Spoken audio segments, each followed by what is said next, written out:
శ్రీ వెంకటేశ్వర యోగా సేవా కేంద్రం ఈసప్పాలెం గ్రామీణ శాఖ 10వ యోగా శిక్షణ శిబిరం ముగింపు ఆనంద మహోత్సవము 3వ తారీఖు 1వ నెల 2026 శనివారం ఉదయం 6 గంటలకు గాయత్రి టౌన్షిప్ ఈసప్పాలెం నందు జరిగింది.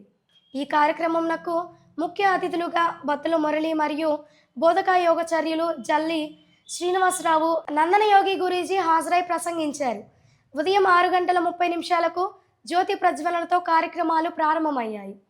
10వ ఉచిత యోగా శిక్షణ శిబిరం వారు యోగాసనాలు ప్రదర్శించారు. పిలవగానే వచ్చినటువంటి ముఖ్య అతిథులైనటువంటి బత్తుల మురళి గారికి కూడా వారు ఎంతో ఆరోగ్యరీత్యా బాధపడుతూ కూడా వారు పిలవగానే వచ్చారని అంటే దానికి మనం చాలా సంతోషించదగినటువంటి విషయము. వారు మాట్లాడలేకపోయినా కూడా చక్కగా వారు 2 మాటల్లోనే సూక్ష్మంగా చాలా జ్ఞానాన్ని ప్రసాదించే విధంగా మాట్లాడారు. నరేంద్ర మోడీ గారు ప్రసాదించినటువంటి యోగ విద్యను అందరూ చేసుకొని ఆరోగ్యాన్ని పొందాలని చెప్పేసి అన్నారు. అదేవిధంగా మరి ఈ 28 రోజులే కాదు మనము అని చెప్పేసి తర్వాత చేసుకుంటే బాగుంటుంది అన్నారు. మీకు వచ్చేసరికి కొన్ని సమస్యలతో ఇట్లాగా ఉందని చెప్పేసి అన్నారు. కానీ మనమైతే సంకల్పం అనేది తీసుకున్నామని అంటే ఆ సంకల్పం అనేది నెరవేరడం అనేది 100% నెరవేరుతుంది. మనకి ఎప్పుడైతే దెబ్బకి అవుతుందో అప్పుడు పారా పరుగు తీసుకొని పోతే మంచినీళ్ళు దాహం తీరుతుందా?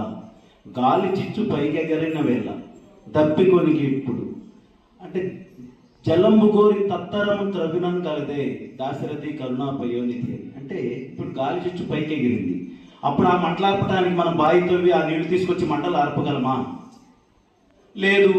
దాహం వేసింది, అప్పుడు పలుగు పార తీసుకెళ్ళి బావి తవ్వి ఆ దాహాన్ని తీర్చుకోగలమా? కాదు. అలానే మనం ఈ యోగ విద్య అనేది మనం బాగా యంగ్గా ఉన్నప్పుడే నేర్చుకున్నాం అనుకోండి, ఇప్పుడు ముసలాడు అయిన తర్వాత నేర్చుకోవాలనుకోండి, రోగాల బారిన పడ్డది శరీరం, చేయగలం ఆసనాలన్నీ చేయలేం కదా. అది గుర్తెరిగి మన పిల్లలకి అందరూ కూడా ఈ యోగ విద్యని అందిస్తే చక్కగా మనం ఆ ప్రతిఫలాన్ని మన పూర్తి దశ వరకు మనం అంతం అయ్యే వరకు కూడా ఎలాంటి ఇబ్బందులు లేకుండా రోగాల పాలవకుండా మన దేహాన్ని మన మనస్సుని మనం ఆరోగ్యంగా ఉంచుకోగలుగుతాం, ఎలాంటి ఇబ్బందులు పడకుండా. ఇంకా అందరం అసలు నేనైతే హాలిడేస్ వస్తే అసలు లెగవను, బై 9 వరకు లెగవను అసలు. అలాంటిది ఎర్లీ అవర్స్ లెగిసి రావడం అనేది నాకే వండర్లాగా అనిపిస్తుంది. నాకు సైనస్ మైగ్రేన్ అటాక్ చాలా ఉంది. అసలు ఈ సీజన్లో అసలు నేను బయటికి రాను. ఈవెన్ నాకు వచ్చినాక అని చెప్పేసి బ్లాక్ అయిపోతుంది. ఒక నోస్ అంతా ఒక వైపు అంతా ఒక బై బర్త్ నుంచి ఒక 10 years నుంచి కంటిన్యూగా బ్లాక్ ఉంది. ఎప్పుడైతే నేను వచ్చిన వితిన్ 3-4 daysలోనే నాకు ఆ క్లియర్ అనేది ఫుల్గా గాలి బ్రీతింగ్ అనేది నేను తీసుకోగలుగుతున్నాను. అది నాకు చాలా సంతోషం అనిపించింది. ముందుకు వచ్చి యోగా క్లాసులు నేర్చుకొని తమ ఆరోగ్యాన్ని కుటుంబాన్ని రక్షించుకుంటున్నారు. కాబట్టి ఈ కార్యక్రమానికి ఏదో నన్ను ఆహ్వానించినందుకు మీ అందరికీ ధన్యవాదాలు తెలుసుకుంటూ, ఇందాక మాట్లాడుతూ చాలామంది చాలా చక్కగా మాట్లాడారు. మీరు ఇది యోగానే కాదు, సమాజంలో అన్ని రంగాల్లో మీరు రాణిస్తారనే దృష్టి నాకు కలిగింది. మేము సమాజంలో తిరుగుతుంటాం కాబట్టి ఈ ఉత్సాహాన్ని ఇంకా సమాజంలో రకరకాల సంబంధాలు సేవా కార్యక్రమాలు కూడా పెంచుకోవాలని మీ అందరికీ తెలియజేస్తూ సెలవు తీసుకుంటాను. మేడం గారి గురించి చెప్పాలంటే అసలు ఆవిడ మనం మోటివేషన్ చేసిన విధానం కానీ, ప్రతి ఒక్క ఆసనం చెప్పే విధానం కానీ, చేయగలిగేటట్టు చేయడము, చేసిన తర్వాత మమ్మల్ని ఎంకరేజ్ చేయడము, తర్వాత మేము నెక్స్ట్ డే ఎర్లీగా రావాలి అని మాకే అనిపించి ఒక్కరోజు కూడా లీవ్ పెట్టకుండా దాదాపుగా వచ్చేసాం అందరం. గురువు గారికి మాత్రం చాలా అంటే చాలా రుణపడి ఉంటాము. ఇట్లాంటి గురువు గారు మాత్రం మాకు దొరికినందుకు మా అదృష్టం.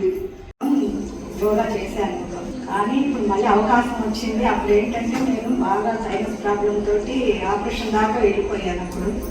కానీ అప్పుడు అందరూ ఉత్తమ చేయించుకోబాకు అన్నారు. ఆ తర్వాత ఇట్లాగే యోగా చేసుకుంటూ ఒక రిలాక్స్ వస్తుందని చెప్పి కొంతమంది అన్నారు దగ్గర కాలని ఒక టాక్ అప్పుడు చేశాను. కానీ ఈ మధ్యకాలంలో మళ్ళీ అవకాశం రాలేదు నాకైతే. ఇప్పుడు ఇక మంచి అవకాశం నాకు లభించినందుకు బాగా ధన్యవాదాలు, గురువు గారికి ధన్యవాదాలు.